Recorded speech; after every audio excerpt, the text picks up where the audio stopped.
We live in a world obsessed with more. More happiness, more money, more productivity, more likes. Everywhere you look, you'll find people preaching positivity. Just think good thoughts and your life will magically transform. But here's the problem, this obsession with positivity is making us miserable. The more we chase happiness, the more it slips through our fingers. The more we compare ourselves to others, the more inadequate we feel. Mark Manson, in his groundbreaking book The Subtle Art of Not Giving a Fuck delivers a hard truth. Our time, energy, and attention are limited. We can't give a fuck about everything. So the key to a meaningful life isn't giving a fuck about more, it's giving a fuck about less. This isn't your typical self-help book filled with fake inspiration or empty motivation. It's raw, it's brutally honest, and it's deeply liberating.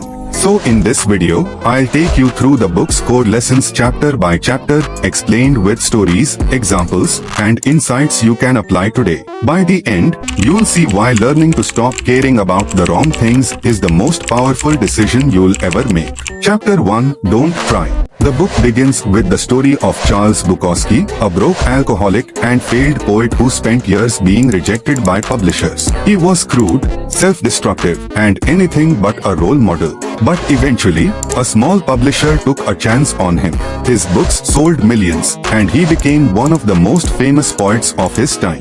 And on his gravestone, just 2 words, don't try. It sounds like lazy advice, but Bukowski's point, and Manson's, is that happiness and success don't come from constant striving. They come from acceptance. Think about it. The more you desperately try to be cool, the more insecure you look. The more you obsess over being rich, the poorer you feel inside. It's a paradox. The harder you chase positive experiences, the more negative your life feels. This chapter sets the tone. Stop trying to eliminate all pain and chase endless happiness. Instead, accept that struggle is part of life and focus on struggles that actually mean something. Chapter 2, Happiness is a Problem. Most people imagine happiness as a finish line. They think, once I get the dream job, once I make 6 figures, once I buy that car, then I'll be happy. But life doesn't work like that. The truth is, happiness comes from solving problems, not avoiding them. Imagine this, a broke student worries about rent.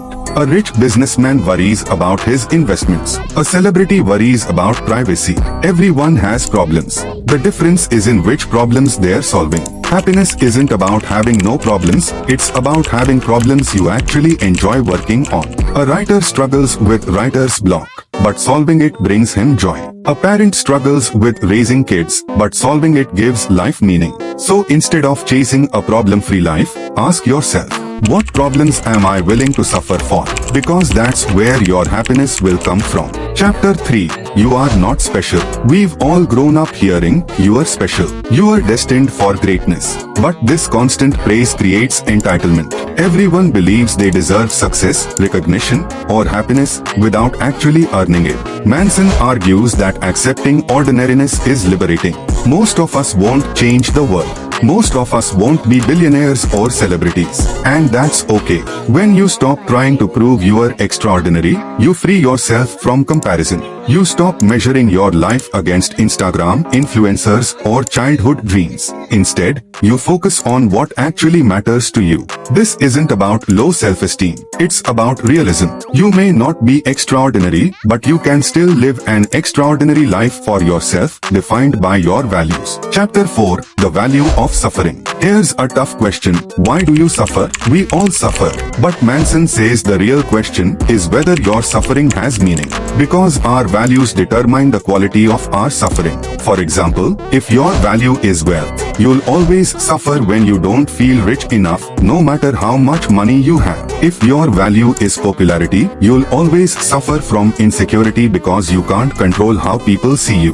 But if your values are based on things you can control, like honesty, responsibility, growth, then even suffering becomes meaningful. You can endure pain because it's aligned with your values. A man who values health accepts the pain of working out. A mother who values family accepts the sleepless nights of raising kids. The suffering is worth it. So the lesson, choose values that make your suffering meaningful, not pointless. Chapter 5, You Are Always Choosing. Even when life feels out of control, we always have one freedom, the freedom to choose our response. Maybe your partner cheats. Maybe you get fired. Maybe a loved one gets sick. These events might not be your fault, but how you respond is your responsibility. Viktor Frankl, a Holocaust survivor, once wrote, "Everything can be taken from a man but one thing, the last of the human freedoms to choose one's attitude in any given set of circumstances. Blaming others keeps you powerless. Owning your response gives you strength.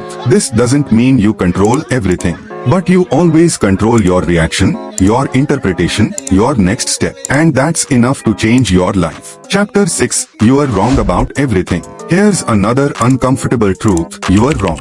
I'm wrong. We are all wrong constantly. Think about your beliefs 5 years ago. Don't some of them seem naive, even silly? That's because growth is the process of realizing we've been wrong and adjusting. The problem is when people cling to certainty, when they refuse to admit mistakes or update their beliefs. That's when they stop growing. Instead, embrace uncertainty. Be willing to say, "I don't know." See every belief as temporary, because the moment you think you've got life figured out, you stop learning. Chapter 7, Failure is the Way Forward. Everyone wants success, but nobody wants failure. The irony, failure is the path to success. Think of a baby learning to walk. They don't succeed on the first try. They fall, again and again, until one day, they walk. Failure isn't the opposite of success, it's the foundation. Manson explains, action, failure, learning, improvement. The only way forward is through trial and error. Most people get stuck because they wait for motivation. But the truth is, action comes first. Once you start, motivation follows. Failure teaches you, builds resilience, and eventually leads to success. So stop fearing failure. Start fearing inaction. Chapter 8, The Importance of Saying No. We often think freedom means saying yes to everything, every opportunity, every desire. But in reality, freedom comes from saying no. Every commitment requires rejecting something else. If you commit to one partner, you reject all others, but that rejection gives your relationship meaning. If you commit to one career, you reject other paths, but that focus creates mastery. Without rejection, nothing matters. If you say yes to everything, your life becomes shallow and scattered. The key is boundaries. Decide what you won't tolerate, what you won't chase, what you won't compromise on.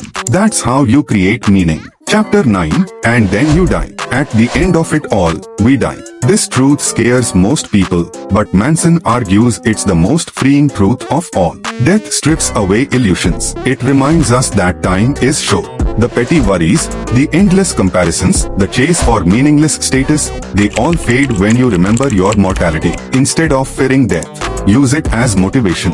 What do you want to leave behind? How do you want to spend your limited years? Manson writes, you are going to die someday, but everyone else too. And in that awareness of death, you find the freedom to truly live. Key lessons recap. Stop trying to chase happiness. It comes from acceptance. Happiness is solving problems, not eliminating them. You are not special, and that's liberating. Choose values that make suffering meaningful. You are always responsible for your response. Embrace uncertainty. Admit when you are wrong. Failure is progress. Action matters more than motivation. Boundaries and saying no create meaning. Death gives life urgency and clarity. So what's the subtle art of not giving a fuck? It's not about being careless or reckless. It's about choosing wisely. You can't care about everything, so care about what truly matters. Stop wasting energy on what people think of you. Stop chasing endless positivity. Stop fearing failure. Instead, focus on your values, take responsibility, embrace uncertainty, and live with urgency. At the end of the day, you only get so many fucks to give. Don't waste them. Spend them on what matters. Now ask yourself, what are you giving too many fucks about right now? And what deserves your care, your focus, and your energy instead? If this video helped you shift your perspective, hit that like button, subscribe to Book to Better, and share this with a friend who's constantly stressed about things that don't matter. Because remember, a better life isn't about caring more, it's about caring less, but caring deeply.